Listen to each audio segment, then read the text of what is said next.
Hello बच्चों, let's read this question. The question says a chemist was studying the phenomena of adsorption by putting blood charcoal in KCl solution. He or she observed difference in behavior with dilute KCl solution with concentrated KCl solution. He or she also made a detailed study of the adsorption of gases on solid adsorbents. ठीक है? He or she observed that at the same temperature, different amounts of gases like NH3SO2, CO2, HCl were adsorbed by the same amount of adsorbent. He or she further studied the effect of temperature on adsorption and observed that in some cases adsorption showed regular trend, while in other cases the trend was not regular. The correct order for absorption of gases studied will be option A पहले ammonia फिर SO2 फिर CO2 फिर HCl, option B CO2 SO2 NH3 HCl, option C is SO2 NH3 HCl CO2, option D is HCl SO2 NH3 or CO2. The key concept for this question is adsorption of gases.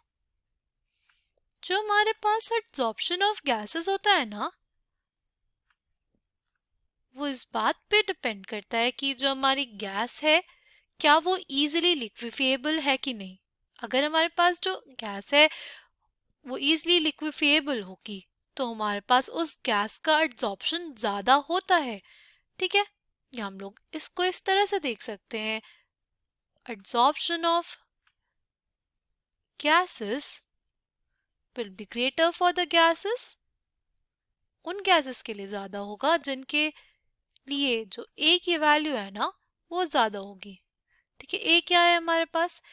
A is हमारा जो der Waals constant होता है, जो denote करता है क्या? जो denote करता है intermolecular forces of attraction.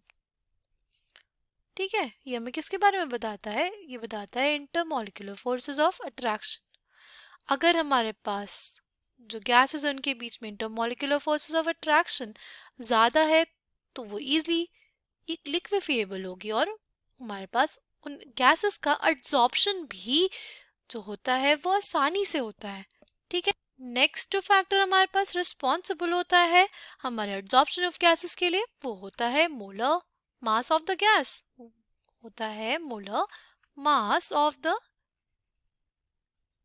Gas पे डिपेंड करता है. ठीक है, अगर हमारे पास molar mass of the gas ज़्यादा होगा तो हमारे पास उसके एब्जॉर्प्शन होने के चांसेस ज़्यादा होते हैं.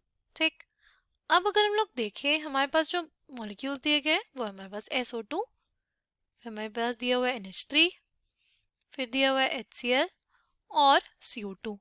ठीक है, सी SO2 जो होता है ना उसका मॉलिक्यूलर मास बहुत ज़्यादा है. ठीक है, सल्फर का हमारे पास मॉलिक्यूलर मास कितना हो गया 32 और 2 ऑक्सीजन एटम्स है तो उनका हमारे पास कितना हो गया 32, यानी टोटल जो मॉलिक्यूलर मास हो गया वो हो जाता है इस गैस के लिए 64 ग्राम पर मोल. ठीक है, तो ये सबसे ज़्यादा है, इस वजह से इसका जो एब्जॉर्प्शन होगा वो सबसे ज़्यादा होगा. ठीक है, फिर हम लोग बात करते हैं अमोनिया HCl और CO2 की. अमोनिया HCl और CO2 में हमारे पास अमोनिया में क्या होती है? अमोनिया में होती है प्रेजेंट हाइड्रोजन बॉन्डिंग और इस हाइड्रोजन बॉन्डिंग के वजह से ही हमारे पास अमोनिया में इंटरमॉलिक्यूलर फोर्स ऑफ अट्रैक्शन बहुत ही ज़्यादा होता है.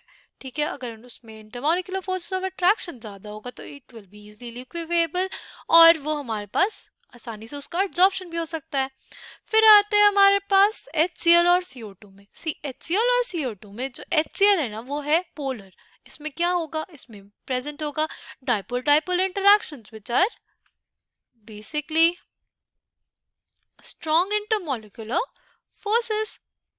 ठीक है, पर CO2 जो होता है वो हमारे पास एक नॉन पोलर मॉलिक्यूल है, उसमें हमारे पास पोलर इंटरैक्शन तो नहीं है तो इस वजह से हमारे पास जो ऑर्डर आ जाएगा एब्जॉर्प्शन का वो आता है कि सबसे ज़्यादा एब्जॉर्प्शन होगा इन सब में से SO2 का, फिर हमारे पास NH3 का, फिर HCl का और CO2 का. SO2 का ज़्यादा क्यों हुआ? क्योंकि उसका मोलर मास जो है वो बहुत ज़्यादा है. ठीक, वो पोलर मॉलिक्यूल भी है। NH3 का क्यों ज्यादा हुआ? क्योंकि उसमें strong intermolecular forces of attraction है। कौन से? Hydrogen bonding. फिर HCl क्यों हुआ? HCl इसलिए ज्यादा हुआ क्योंकि वो एक पोलर मॉलिक्यूल है, उसमें डाइपोल डाइपोल इंटरैक्शंस एग्जिस्ट करते हैं।